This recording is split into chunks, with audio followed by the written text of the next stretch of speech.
দশম শ্রেণীর ছাত্রছাত্রীদের আন্তরিক স্বাগত জানাই আমার চ্যানেলে। এবং এখানে আমি জিওগ্রাফির কোশ্চেন অ্যান্সার বলছি আজকে। এটা হচ্ছে 2025 সালের মাধ্যমিকের পরীক্ষার প্রশ্নপত্র। দেখে নাও। আচ্ছা, নিম্নলিখিতগুলির মধ্যে মিলেট শস্য এখানে রাগি, জব, ভুট্টা, গম দেওয়া হয়েছে, রাগি হবে। ভারতে প্রথম কাপড়ের কল স্থাপিত হয় ঘুষুরিতে। কলকাতা ও দিল্লিকে সংযোগকারী জাতীয় পথটি হল NH-44। ভারতের উপগ্রহ চিত্র প্রকাশ করে ইসরো। বর্ষাকালে ভরা কোটালের সময় সমুদ্রের জল প্রবল বেগে নদীর মোহনার ভিতরে প্রবেশ করাকে কি বলে? বান ডাকা। দেখো, এখানে কোশ্চেন যথেষ্ট দায়িত্ব নিয়ে সঠিক কোশ্চেন এখানে প্রোভাইড করা হচ্ছে, সঠিক কোশ্চেনের অ্যান্সার প্রোভাইড করা হচ্ছে। যদি তোমাদের ডাউট লাগে তোমরা কিন্তু ইন্টারনেট বা চেক করে নিতে পারো বা বই দেখে নিতে পারো। কোশ্চেন কিন্তু একদম অ্যাপ্রোপ্রিয়েট। নিম্নলিখিতগুলির মধ্যে পরিবেশের সর্বাধিক ক্ষতিকারক দূষণ কোনটি? সেটা হচ্ছে দূষক হচ্ছে পলিথিন। আয়তন অনুযায়ী ভারতের ক্ষুদ্রতম কেন্দ্রশাসিত অঞ্চল লাক্ষাদ্বীপ। দিহং ডিবং লোহিত নদীর মিলিত প্রবাহের নাম ব্রহ্মপুত্র। হিমালয়ের একটি সরলবর্গীয় উদ্ভিদের উদাহরণ হচ্ছে পাইন। যে প্রাকৃতিক প্রক্রিয়ায় মাটি ও শিলাস্তর অভিকর্ষের টানে উচ্চভূমির ঢাল বরাবর নিচে নেমে আসে তাকে কি বলে? পুঞ্জিত ক্ষয়। এর অপর নাম ধস। পাখির পায়ের মতন বদ্বীপ দেখতে পাওয়া যায় মিসিসিপি মিসৌরি নদীর বদ্বীপে।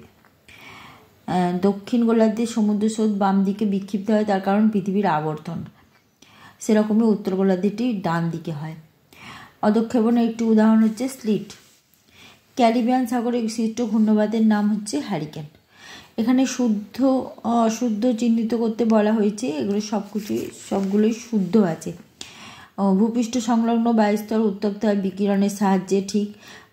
বৈচিত্র্যসূচক মানচিত্রে ভূমিভাগের দূরত্ব ও মানচিত্রের অনুপাত দ্বারা নির্দেশিত হয়, ঠিক। যে সিমেন্ট কারখানা থেকে উৎপাদিত বর্জ্য পদার্থ বায়ু দূষণ ঘটায়, ঠিক। উল্কাপিণ্ড স্ট্র্যাটোপিয়ারই পুড়ে ছাই হয়, ঠিক কথা। আর শুক্ল আর কৃষ্ণ পক্ষের অষ্টমীতে ভরা কোটাল হয়, ঠিক কথা।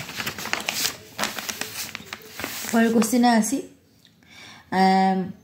মরু অঞ্চলে বায়ু ও জলের মিলিত কার্যের ফলে সৃষ্ট অস্থায়ী হ্রদগুলোকে প্লায়া বলে, ঠিক নয়, ভুল, কারণ এটা হচ্ছে লবণাক্ত জলের হ্রদকে প্লায়া বলে।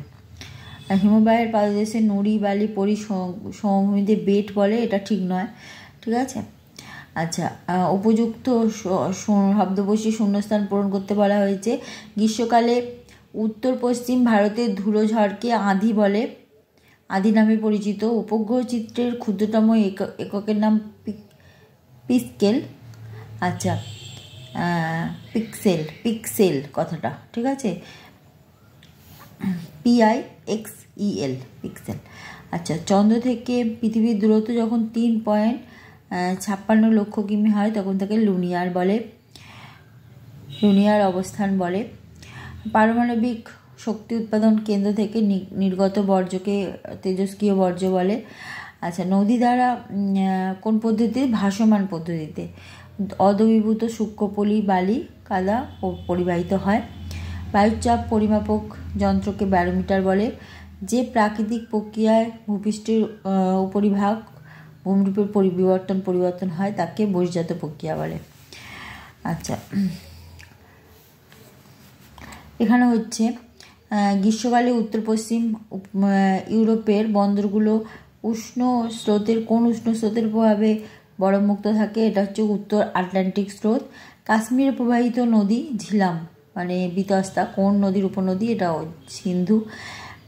ভারতের উত্তর পূর্বাঞ্চল কোন ধরনের চাষের জন্য অধিক মৃত্তিকা ক্ষয় হয়? ঝুম চাষ হচ্ছে অরণ্য কেটে ফেলে চাষ করার পদ্ধতি। উড়িষ্যার কটক শহরে কোন ফসলের কেন্দ্রীয় গবেষণাগার অবস্থিত? ধান। 2011 অনুযায়ী আদমশুমারি অনুযায়ী ভারতে মহানগরীর ন্যূনতম জনসংখ্যা 35 মিলিয়নেরও বেশি। ভূবৈচিত্র্যসূচক যে মানচিত্র প্রদত্ত RF যখন 1:50000 হয় তখন মেট্রিক স্কেল কত হয়? মেট্রিক স্কেল হয় 1 সেন্টিমিটার = 500 মিটার। আচ্ছা, পর্বতের পাদদেশে নদীর কার্যের ফলে যে শঙ্কু আকৃতির ভূমিরূপ তৈরি হয় তাকে পলল শঙ্কু বলে। যে কাল্পনিক রেখা দ্বারা সমান বৃষ্টিযুক্ত অঞ্চলকে যুক্ত করা হয় তাকে সমবর্ষণ রেখা বলে। আচ্ছা, লাদাখ, এখানে খারদুংলা হবে, ম্যাচিং করতে দেয়া হয়েছে। কান্ডালা করমুক্ত বন্দর, ভিলাই লৌহ ইস্পাত কেন্দ্র, আর এখানে রাজস্থান লুনি হবে। দেখো এখানে খুবই যত্ন সহকারে অ্যান্সারগুলো এখানে প্রোভাইড করা হচ্ছে। আশা করছি উপকার হবে এবং এই অনুযায়ী নাম্বার হবে। তোমরা যদি ভালো লাগে অবশ্যই চ্যানেলটিকে সাবস্ক্রাইব করো।